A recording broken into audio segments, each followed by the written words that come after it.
हमको दिन रात उसी रास्ते पे ले जाके खड़ा कर देती है। गुरु महाराज हमारे आत्म कल्याण के लिए आए हुए हैं। गुरु महाराज कहते बच्चों,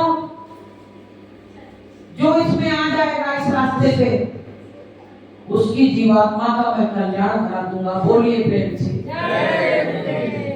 तो क्या चाहिए? धन दौलत चाहिए तो दूसरे बाजार में चले जाओ। अगर आत्म कल्याण चाहिए तो आप इस मार्ग में आ जाओ। कि दुविधा में दोनों गए और माया मिली ना। अगर दुविधा में पड़े रहोगे तो आपको कुछ मिलने वाला नहीं। तो प्रेमियों ने किराए का मकान हमको अभी भाई साहब ने कितना बढ़िया गुरु का महत्व बताया। गुरु का जीवन में क्या महत्व है, और जिसने गुरु के बारे में सोचा ही नहीं तो बताइए, बहुत बड़ी नदी है और आपको पार जाना है, तो आपको उस नाविक का नाम ही नहीं मालूम है जो आपको पार लेके जाएगा, तो आप कैसे पार जा पाओगे? क्या आप नदी पे कूद पड़ोगे क्या? अगर कूद पड़े तो डूब जाएंगे, और अगर उस पे जाना है तो हमको नावी की तलाश करनी पड़ेगी। मल्लाह कौन है, कौन हमको नाव पे बैठा के ले जाएगा? तो प्रेमियों, ये मानव जीवन जो मिला है, तो हमको भवसागर रूपी नदी से पार जाना। छोटी सी नदी तो हम पार नहीं कर सकते हैं, और भवसागर रूपी नदी कैसे पार करेंगे? कि गुरु बिन कौन उतारे पार, गुरु बिन कौन उतारे पार, बिना गुरु के जो भी उतरे, बिना गुरु के जो भी उतरे, डूब गया मझधार, गुरु बिन कौन उतारे पार, गुरु बिन कौन उतारे पार। बिना गुरु के कौन पार उतार सकता है? तो प्रेमियों, हमको मनुष्य जीवन में गुरु बनना। गुरु जब तक नहीं मिलेगा, भगवान भी कहते हैं, भगवान ने भी गुरु बनाए। आप राम को मानते हो, आप कृष्ण भगवान को मानते हो, तो बताइए उन्होंने गुरु बनाया कि नहीं बनाया? कि राम कृष्ण से को बड़ो और तिन्हू ने गुरु कीन, और तीन लोक के नायिका और गुरु आगे आधीन। बताइए, तीन लोक के नायिका और गुरु के आगे अधीन हो गए। जब राम ने धनुष तोड़ा तो किसके आदेश से तोड़ा था? अपने गुरु के आदेश से। और मन ही मन में अपने गुरु को पहले प्रणाम किया कि मन ही मन गुरु की प्रणामा। और वहां जितने लोग आए थे धनुष तोड़ने के लिए सीता स्वयंवर में, सब आ गए। सब गए कहने थे धनुष तोड़ना क्या है, तुरंत तोड़ देंगे। और जैसे ही उठाए तो वो चाहिए ही नहीं, वो बिल्कुल उठा ही नहीं पाए उसको। जब राम भगवान की बारी आई तो उन्होंने क्या किया?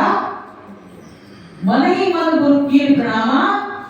जब अपने गुरु को मन ही मन में प्रणाम किया, सुमिरा गुरु को नाम लिया, तो गुरु आगे आ गए।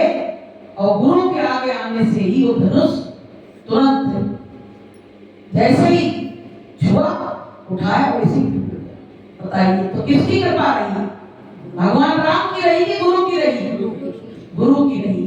कि जाके गया गुरु की होई और तापे गया करे सब होई। तो प्रेमियों के बहुत बड़ा राज है इसमें। अब आप सोचो, एक दिन की पढ़ाई में हम पास हो जाए तो कोई पास नहीं हो सकता है। बच्चा सोचे हम एक दिन स्कूल चले जाएं और हम डिग्री ले आएंगे तो क्या डिग्री मिल सकती है? ऐसे ही सत्संग है कि सत्संग जब जो कोई पावे और मैं लाई सब कटकट जाए। और बिनु सत्संग विवेक न होई और गुरु कृपा बिन सुलभ न होई। बिना सत्संग के विवेक नहीं आ सकता है, और बिना गुरु के कृपा के ये सुलभ भी नहीं।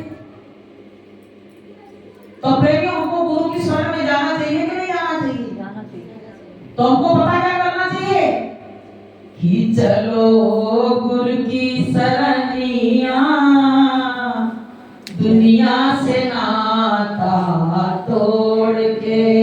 चलो गुरु की शरणिया, दुनिया से नाता तोड़ के।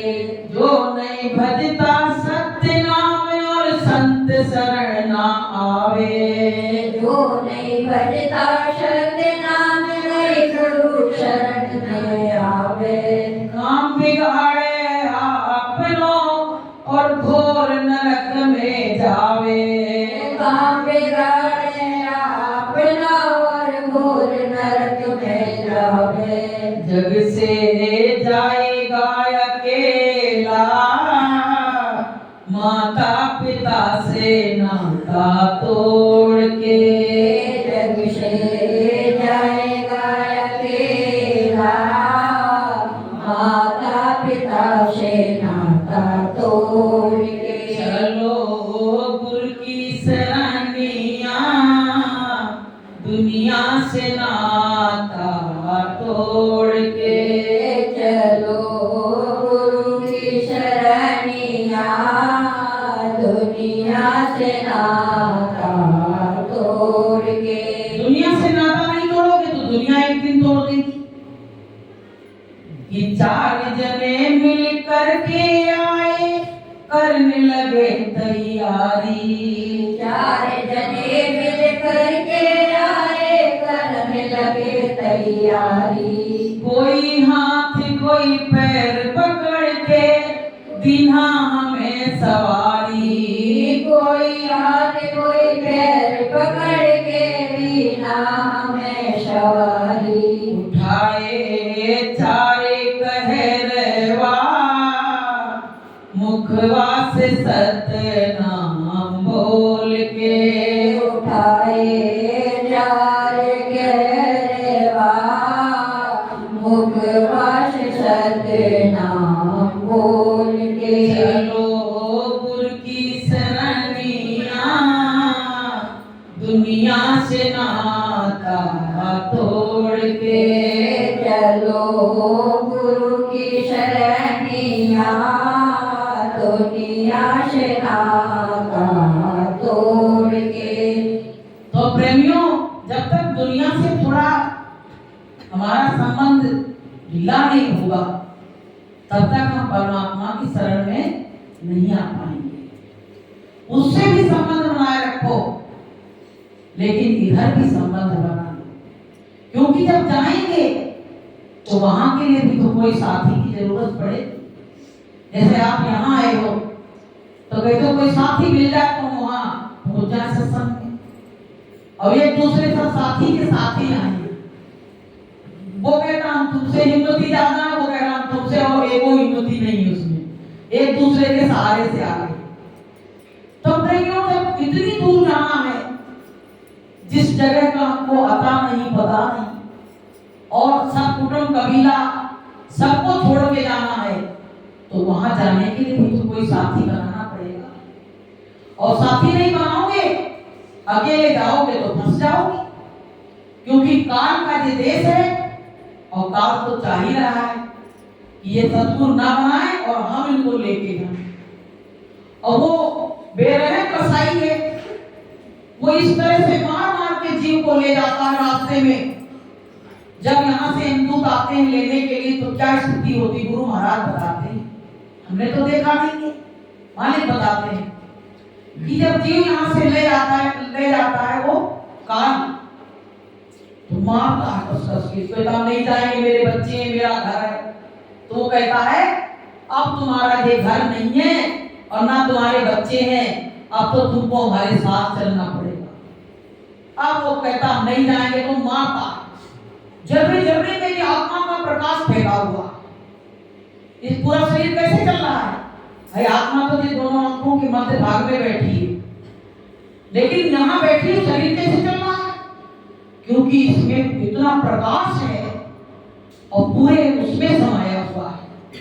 जब ये दूत आते हैं तो वो जर्रे जर्रे को मार मार के ठोक ठोक के, जैसे कबाड़ी लोग होते हैं ना, तो लोहा इतना भी नहीं लगा है तो उसको तोड़ के निकाले लेंगे तब उसको फेंकेंगे। ऐसे वो काल आता है तो जर्रे जर्रे को मारता है, बहुत तड़पन मचती, जीव चिल्लाता है, बस बस के बहुत चिल्लाता है। लेकिन अगर इसी जगह पे अगर सतगुरु बना लिया आपने तो वो काल आपको मार नहीं सकता है। काल नहीं मारेगा, क्योंकि काल आएगा ही नहीं लेने को। वहां तो गुरुदेव लेने के लिए आएंगे, तो गुरुदेव किसी को मार सकते हैं क्या? वो कभी नहीं मार सकते। इसलिए प्रेमियों, हमको जीवन में सद्गुरु बनाना बहुत जरूरी है। अगर सद्गुरु नहीं बनेंगे तो ये भवसागर रूपी नैया हमारी पार नहीं हो सकती है। कि सतगुरु पार लगाओ मेरी नैया, सतगुरु पार लगाओ मेरी नैया। मैं तो बही मझधार लगाओ मेरी नैया। मैं तो बही मझधार लगाओ मेरी नैया। सतगुरु पार लगाओ मेरी नैया, सतगुरु पार लगाओ मेरी नैया। मुझे अबला की लाज बचा लो, मुझे अबला की लाज बचा लो।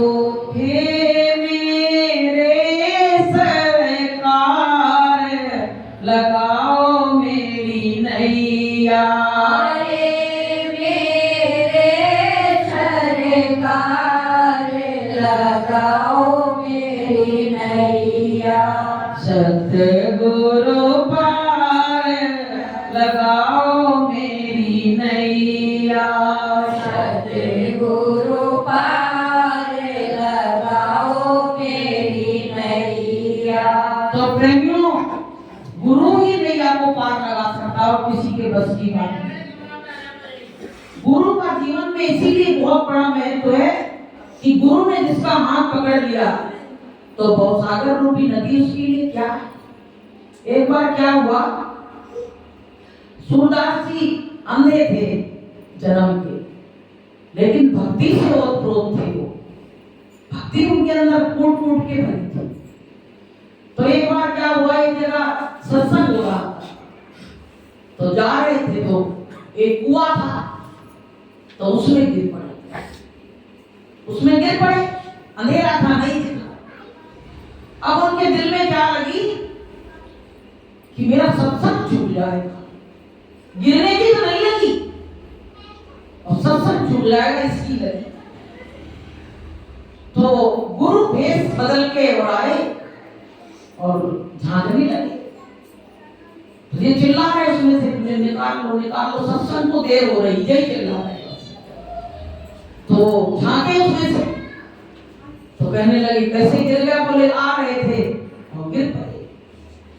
तो भगवान ने क्या किया, गुरु ने हाथ डाला उसमें, तो उन्होंने कहा हाथ से नहीं निकल पाएंगे। बोले कैसे? बोले रस्सी लेके आओ, रस्सी डालोगे जब निकल पाएंगे। तो उन्होंने कहा अरे जो भवसागर से पार कर सकता है उसको भी कुआं से निकालना कितना कोई संभव काम है क्या? तो जैसे हाथ ऐसे किया और निकाल के खड़ा कर दिया और जाने लगे। तो बताए हाथ का स्पर्श हुआ तो वो समझ गए कि इस इंसान का हाथ नहीं है, ये परमात्मा का हाथ है। तो उन्होंने क्या कहा कि हाथ छुड़ाए जाते हो और निबल जान के मोह, और हृदय से जब जाओगे और तब जानूंगा तो। बोले हाथ छुड़ा के चले जाओ, मंदिर नहीं पकड़ पाएंगे।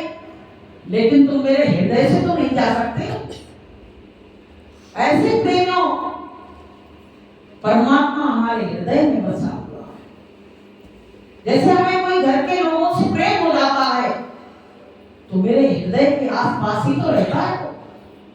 ऐसे अगर हमारा गुरु से प्रेम हो जाए तो गुरु भी हमारे आसपास ही रहेगा। जब द्रौपदी की लाज लुटी, जब वहां दुशासन ने उनका चीर खींचा, द्रौपदी को क्या विश्वास था कि भगवान तो वहां है मथुरा में, द्वारका में, और मैं आवाज दूंगी तो वो कहां से आ जाएंगे, इतनी जल्दी आ सकते क्या? यही भ्रम हम लोगों को भी है। हम लोग क्या कहते हैं कि स्वामी जी तो मथुरा में बैठे हैं और उल्टे सीधे काम सब करते चले जाते, डर नहीं है।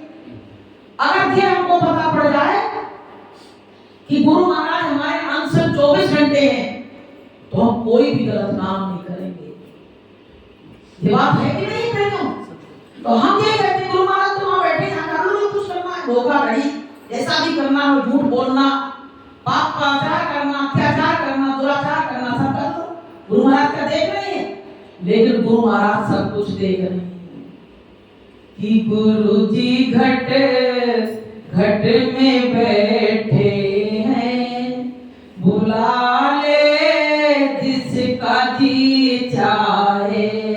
गुरु जी घट घट में बैठे हैं, बुला ले जिसका जी चाहे।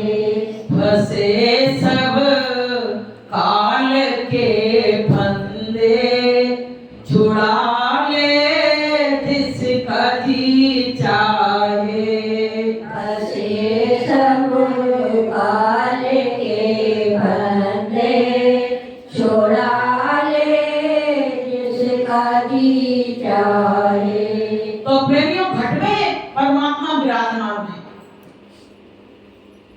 तो हमको क्या हुआ, द्रौपदी को ये विश्वास हो गया कि भगवान यहाँ आ ही नहीं सकते और लाज लुट रही, क्या करें? उनको ये था कि मेरे 5 पति हैं तो ये क्या मेरी लाज नहीं बचा पाएंगे? और द्रोणाचार्य, कृपाचार्य, भीष्म पितामह सब बैठे हैं, मैं तो उनकी बहू, पुत्र वधू, मेरी लाज जरूर बचाएंगे। तो यही विश्वास ने उनको वहां अकेला खड़ा कर दिया। जैसे हम लोग सोचते हैं ना मेरा इतना बड़ा कुटुंब है, हिंदू आएंगे तो एक एक डंडा लेके चलेंगे तो हिंदुओं को भगा देंगे, यही तो विश्वास है। अब वहां क्या हुआ कि सब खड़े रह गए, सबने अपनी अपनी गर्दनें डाली। तब इन्होंने कहा दीनानाथ, कि दीनों के नाथ। तो परमात्मा वहीं पे साड़ी में ही प्रकट हो गया कि कहां जा छिपे हो प्यारे कन्हैया, कहां जा छिपे हो प्यारे कन्हैया। यहाँ लाज मेरी लुटी जा रही है, यहाँ लाज मेरी लुटी जा रही है। तो कहा कि कहां छिप गए हो, और यहाँ तो मेरी लाज लुटी आ रही। तो प्रेमियों इतना तीर बढ़ाया, इतना बढ़ाया कि दुशासन खींच खींच के हार गया, बेहोश होकर गिर गया। लेकिन द्रौपदी की लाज लुटने से बच गई। कैसे बच गई? एक बार क्या हुआ था, कृष्ण भगवान को सुदर्शन चक्र से उंगली कट गई थी। तो जब उंगली कटी तो बहुत खून निकल रहा, तो सब लोग दौड़े कि कुछ लाके और बांधते हैं। लेकिन द्रौपदी ने क्या किया कि अपनी बहुत कीमती साड़ी और उसको फाड़ के और कृष्ण भगवान की उंगली में बांध दी। तो जब द्रौपदी ने कहा हमारे लिए आपने बड़ी मेहनत की, तो कृष्ण भगवान ने क्या कहा कि द्रौपदी, मैंने तुमको अलग से कुछ नहीं किया, तुमने जो उस दिन किया था केवल उसका मैंने बदला चुकाया।